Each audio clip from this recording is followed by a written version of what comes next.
Most women couldn't imagine not being allowed to attend school or being fined for voting, all based on gender.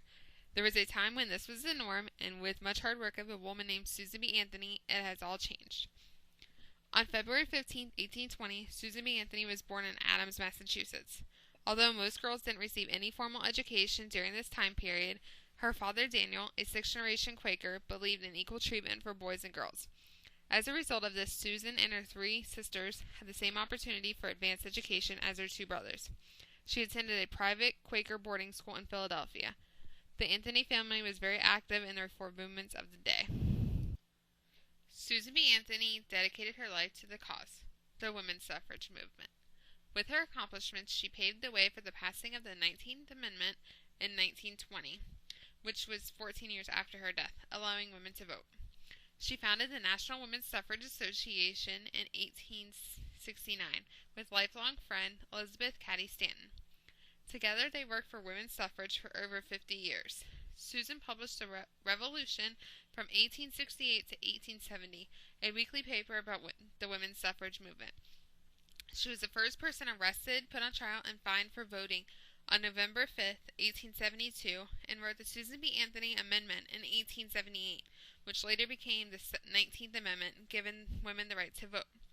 Anthony helped found the National American Women's Suffrage Association in 1890, which focused on the national amendments to secure women the vote. She served as president until 1900. Susan founded the International Council of Women and the International Women's Suffrage Council, which brought international attention to suffrage, and she gave 75 to 100 speeches a year for 45 years, traveling throughout the U.S. by stagecoach, wagon, carriage, and train.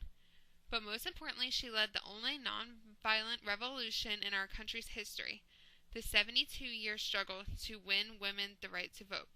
Susan B. Anthony died on March 13, 1906, in her home in Rochester, New York, of pneumonia and heart failure. Her last public words, "Failure is impossible," became the suffrage rallying cry. Susan B. Anthony was one of the strongest women in history. In her own day, she was seen as a troublemaker by men and politicians, but to women she was a loud voice that spoke for all. She fought for the rights of those around her and is remembered as a pioneer of women's rights. Today she is seen as a hero, fighting for equal rights of all, and there are many different ways she is remembered. Susan B. Anthony's face can be found on the Susan B. Anthony coin. Susan B. Anthony was the first woman to be honored by having her face appear on a circulating U.S. coin.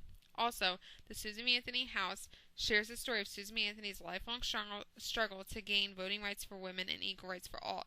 They keep her vision alive and relevant by preserving and sharing Anthony's National Historic Landmark home, collecting artifacts and research materials directly related to her life and work, and making these resources available to the public through tours, publications, the internet, and interpretive programs.